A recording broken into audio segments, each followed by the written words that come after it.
Hey, it's Mel here. It's day 18 of Diet Myth Busting, and I want to talk to you about menopause. The myth being you're gonna put weight on during menopause. Now, before some of you leg it and think I don't need to know about this, let me just say every single woman is going to experience menopause. Whether you're male or female, you will know somebody, know a woman that has gone through it already, is going through it right now, or is going to go through it in the future.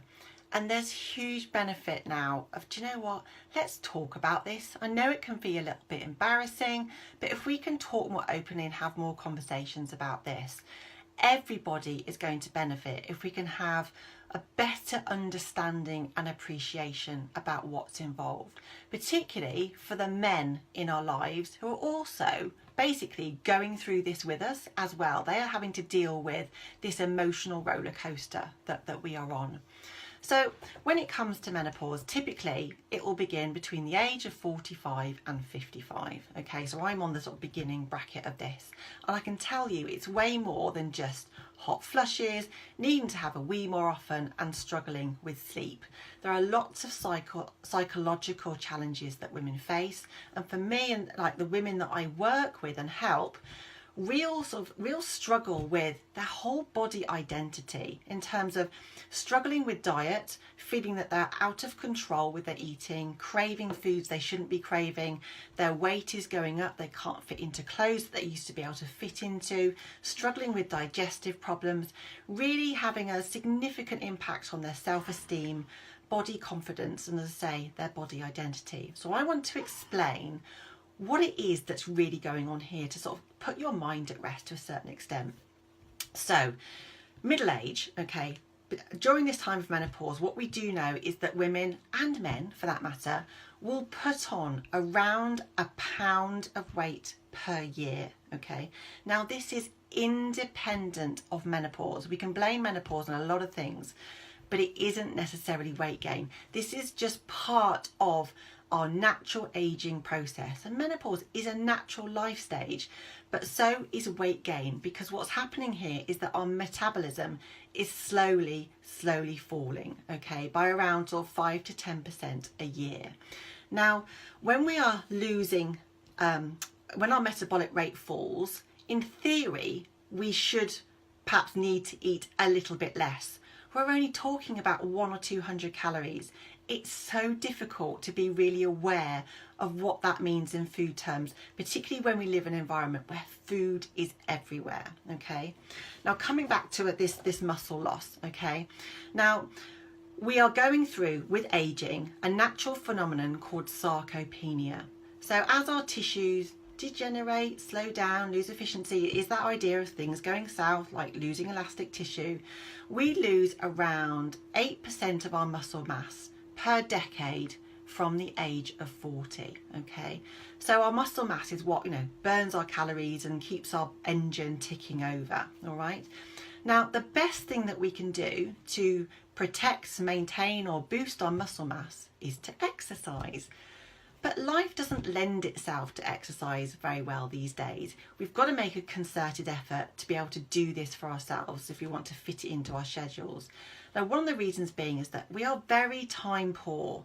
And when we look at women around this age of menopause, it's more likely that they've got more high pressure jobs, greater responsibility, more senior roles, maybe longer, more flexible working days, travelling more. Finding the time to exercise is really difficult. And of course, many of the jobs that we're working involve sitting down for a prolonged period of time. So we might spend time commuting, have a desk-based job, come home absolutely knackered, and we sit and watch Netflix in the evenings, okay? The other side of this as well is feeling comfortable to exercise. Many women might experience bladder issues, discomfort, terms of sort of vaginal dryness and so on.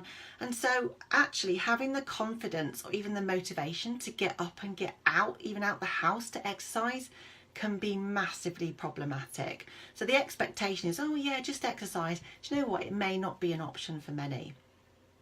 The other factor to think about here as well, thinking about this busy life that we lead, is stress. Okay, going through menopause itself is stressful. Trying to comprehend what's going on and the changes in our health as we experience this is one factor.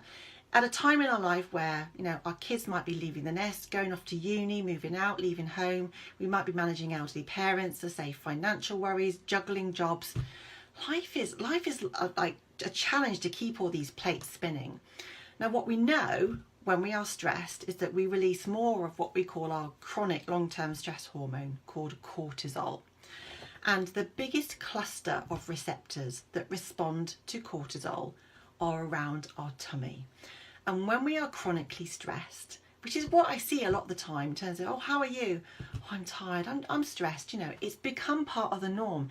It's not great for our health to be chronically stressed, because what happens is our body goes into protection mode and it starts to sort of hold on to preserve fuel sources, and we lay down more fat around our tummy because our body's thinking, when the hell is this ever going to end? So it's doing its best it can, but stress management might be something else to really think about in terms of not just blaming menopause.